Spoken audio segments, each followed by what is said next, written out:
I just came out of the June internship, and I'm not gonna lie, y'all. I was so scared I was gonna be in the market forever, but it's like once it starts, it just keeps rolling. I don't know what it is.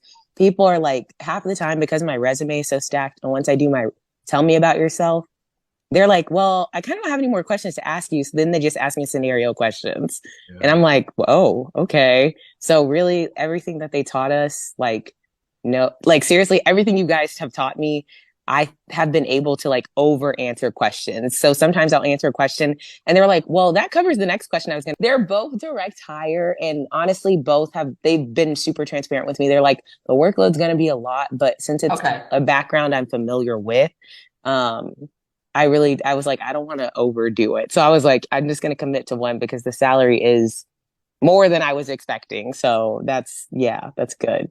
So would it be a It's salary good. increase for you? Yes, by like 30 plus. Yeah. Okay, y'all, we gonna let her get her offer signed and get the background check